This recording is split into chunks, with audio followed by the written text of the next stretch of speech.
Hello everyone and welcome back. My name is Mr. Cobalt, and in this video we're going to be going over how to differentiate between two different compounds that have the same formula and if we can distinguish them using dipole moments. So let's get into this. So we're given in this problem two different compounds with the molecular formula XeF2Cl2 exist. Draw Lewis structures for these two compounds. How would you use the measurement of dipole moments to distinguish between them? Okay, so here we have our formula, and they want us to draw Lewis dot structures. There's two of them. So if you draw the Lewis dot structure, I'm going to try to draw it as a three-dimensional structure, and then I'm going to turn it 90 degrees so we can actually see what it looks like from the top down. So here I'm going to have for my first one, I'm going to call that A. And so I have my xenon is in the middle. And so we have two fluorines and two chlorines. So if I have one coming out of the board, so I have this wedge coming out, and let's say I'll put fluorine there. And then going into the board, a fluorine there. And then coming out of the board again, I have a chlorine, and then going into the board, I have a chlorine there. So let me see if I can make this better. So then this one's going to be here. Let me try to get this, make this look better.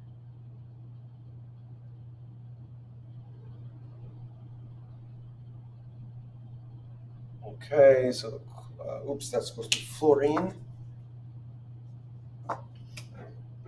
So F, and then F there. And then on the top and the bottom, you have lone pairs. And so if I can kind of make orbitals to make this a little bit obvious. So here we have a three-dimensional figure for one. And then for the other one, let me draw that one. So same thing. I'm going to have my xenon as the central atom. I'm going to have a wedge going out and hash going into the board. And then I'm going to have wedge coming out and then hash going into the board. Here, let me make that clear. And so instead of having the fluorines on both sides, I'm going to switch it up. So here I'll have a fluorine, here I'll have a chlorine, and then on this side, here I'll have a chlorine, and here I'll have a fluorine. And again, we'll have the two lone pairs on the top to the bottom, and then I'll kind of draw my orbitals. And so what you have here is the same electron group geometry. You have 6 total groups, which means that this is octahedral as far as the electron group geometry is. So both of these are octahedral. But because two of our lone pairs, two groups are lone pairs, so that means that the molecular geometry is going to be square planar. So these chlorines and fluorines are in the same plane and they create a square. So I'm going to turn this 90 degrees so we can see what that looks like. So I'm going to have the xenon again. And so I'm going to have this go up here, this go down there, up, down. right? So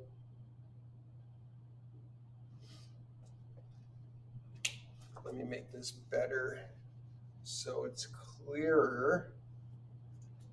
Feel like I'm Monk on the TV show. Hopefully some of you understand that reference.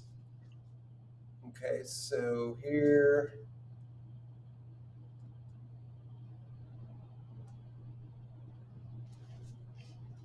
okay, that's good enough.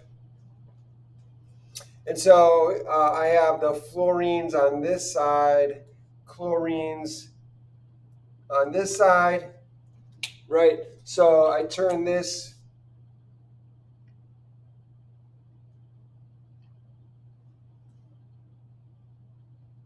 so I turn this 90 degrees, so now it's like this. So now the lone pairs are coming out of the board and going into the board, so I'm not going to draw those, right? And then the fluorines are now in the board. So the chlorines and fluorines are now in the board. And now you'll notice that we have the fluorines on one side and the chlorines on the other. And then if we look at this one, we do the same thing. So I'm going to rotate or turn 90 degrees like this. And so again, I'm going to have xenon in the center.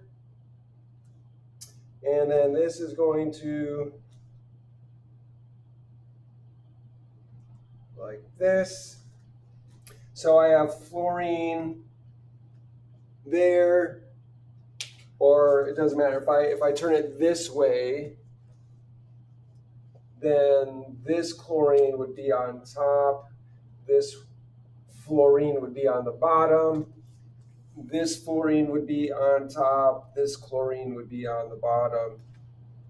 And again, the lone pairs are now going out of the board and into the board.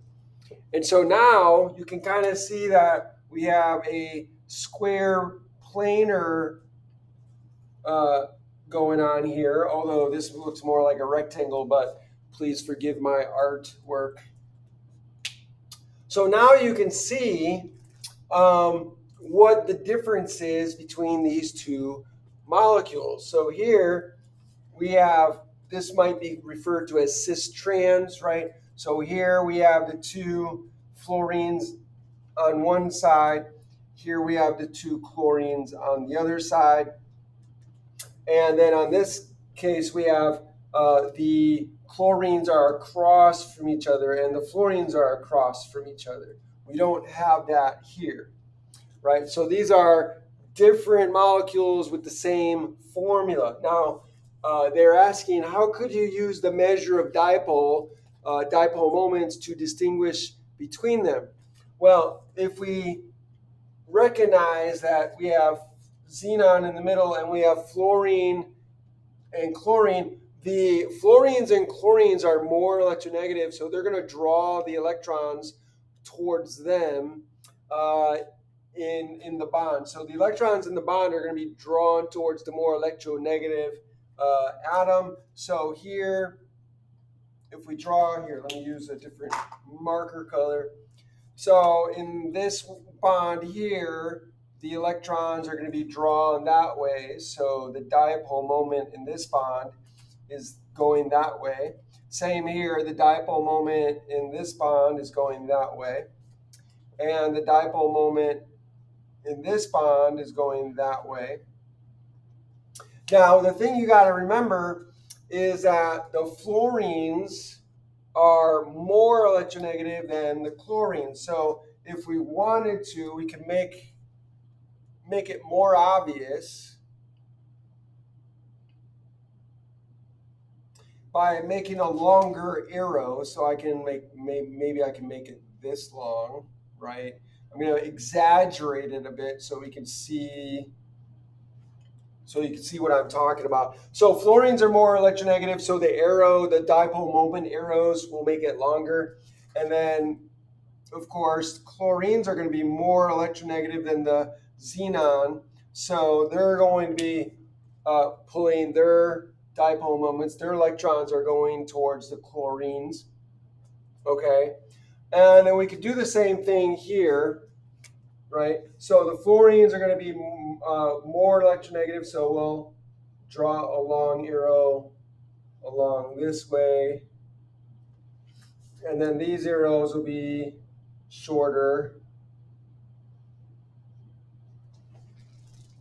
Okay. So they're approximately the same. So these are longer than these.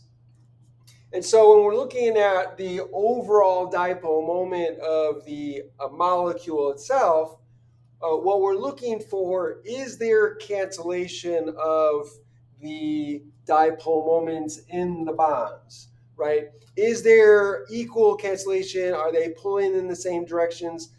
Is there a symmetry where you get that cancellation? And you'll notice here that the two fluorines are across from each other. So therefore, their dipole moments are equal but opposite. So this dipole moment is equal to this dipole moment. And if the arrows aren't drawn exactly the same, don't worry. They're meant to be. So then this dipole moment will cancel out this dipole moment. Same thing with the chlorines. The dipole moment in this bond here should be the same as this one here. So the dipole moments in these bonds, because they're straight across from each other, they're canceling out each other. They're going in opposite directions because, again, this is a square molecule. This is a square planar molecule. So then these are going to cancel out. So then this molecule has no dipole moment, no overall dipole moment for the molecule.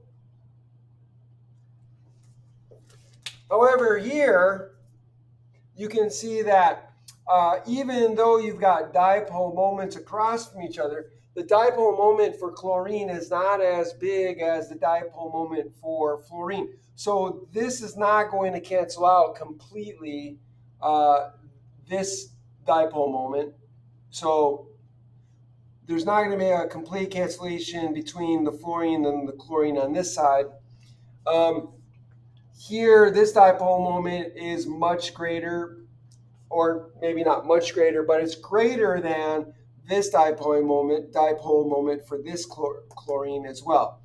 So what you see here is that you get an overall dipole moment in this direction. Why? Because you have the two fluorines, which are more electronegative. Therefore, they're going to attract and pull the electron density from their bonds. So the dipole moment is going to be overall this way. So they're going to be pointing in this way for this molecule. So this molecule will have a dipole moment. So there is an overall dipole moment for this molecule, which is just a long-winded way of saying it's going to be polar. So this molecule is polar, whereas this molecule is not polar. And so I could use that to distinguish one from the other. And that is it for this video. I hope you enjoyed the video. I hope you learned something from this video. If you enjoyed this video or learned from this video, then please, by all means, like the video, share the video with your friends and family, let them know about it. Click that like button somewhere over here or somewhere around here. Finally, do me a favor. Do me a solid, show me some love, subscribe to my channel, hit that notification bell. When you do, click all so you'll be notified by all the videos I put out. Finally, put a comment down below in the comment section. Let me know what you think. Ask me questions. I would love to hear from you. If you have a problem or a question that you need help with or a topic you need help with, let me know. I would love to do that for you. Thanks for joining me and have a great day.